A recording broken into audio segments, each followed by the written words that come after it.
আমি জগৎজয় বাংলা শেষ করার সময় একটা জিনিস, এটা আমাদের মতন অনেকের না চোখে লাগলো। মানে জগন্নাথ দেব সত্যি ভক্তদের দেখা দেওয়ার জন্য তিনি বাইরে বেরিয়ে আসেন বছরে একটা দিন, রথযাত্রার দিন, ভক্ত সালেবাগ হোক বা অন্যরা হোক। কিন্তু মা দুর্গার এই আশাটা, এটাই একটা উৎসবের অঙ্গ।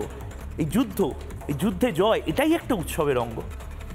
মা দুর্গা, মমতা বন্দ্যোপাধ্যায় কেন, কারোর জন্যই তিনি প্যারেড করে হেঁটে যান না।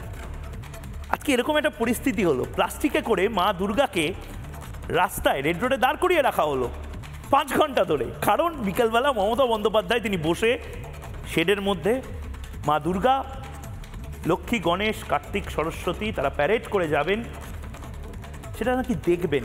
এবং এমন একটা সময় দেখবেন যখন এই রাজ্যেরই 28 জন মারা গেছে। আমাদের প্রতিনিধি তনয়া একটি প্রতিবেদন তুলে ধরেছে, দেখুন।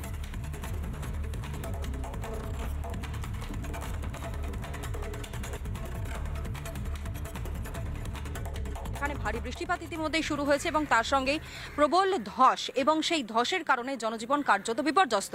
আর এই গোটা প্রতিকূল পরিস্থিতির মধ্যেও আজ শহর কলকাতায় কার্নিভালের আয়োজন করা হয়েছে।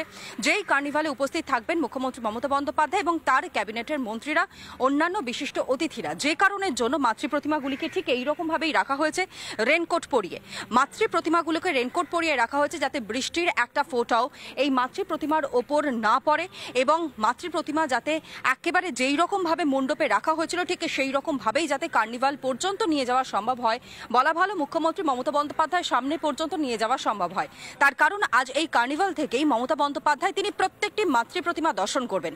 সর্বোপরি যে প্রশ্ন উঠে আসছে, একদিকে উত্তরবঙ্গের মানুষ তারা যেভাবে বিপর্যয়ের মধ্যে দিন কাটাচ্ছে, একই সঙ্গে দক্ষিণবঙ্গে যেভাবে বিদ্যুৎস্পৃষ্ট হয়ে 12টি প্রাণ চলে গিয়েছে, তারপরেও রাজ্যের একজন অভিভাবক হিসেবে, মুখ্যমন্ত্রী হিসেবে যার কাঁধে গোটা পশ্চিমবাংলার মানুষের দায়িত্ব রয়েছে, তিনি কিভাবে উৎসবে মেতে থাকেন, কিভাবে তিনি রেড রোডের এই অনুষ্ঠানে উপস্থিত থেকে আনন্দ করতে পারেন, এবং সর্বোপরি এই মাতৃপ্রতিমাগুলোকে যেভাবে এখানে সাজিয়ে রাখা হয়েছে, পরপর একটার পর একটা মাতৃপ্রতিমা এখানে রাখা হয়েছে, এবং সেই মাতৃপ্রতিমার পুরো আদলটাকেই কিন্তু ঢেকে দেওয়া হয়েছে, প্লাস্টিকের রেনকোট পরিয়ে রাখা হয়েছে। তার একটাই মাত্র উদ্দেশ্য, একটাই মাত্র কারণ, যাতে মুখ্যমন্ত্রী মমতা বন্দ্যোপাধ্যায় রেড রোডের যেই স্থানে থাকবেন সেখানে যাতে কোনো রকমভাবে এই মাতৃপ্রতিমার ওপর কোনো আঁচ না আসে। ভিডিও জার্নালিস্ট রজনীকান্ত বেরার সঙ্গে তনয়া ঘোষ, রিপাবলিক বাংলা, কলকাতা।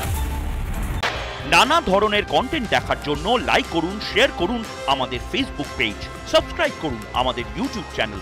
পাশাপাশি অন্যান্য ব্রেকিং নিউজের জন্য অবশ্যই চোখ রাখুন রিপাবলিক বাংলায়।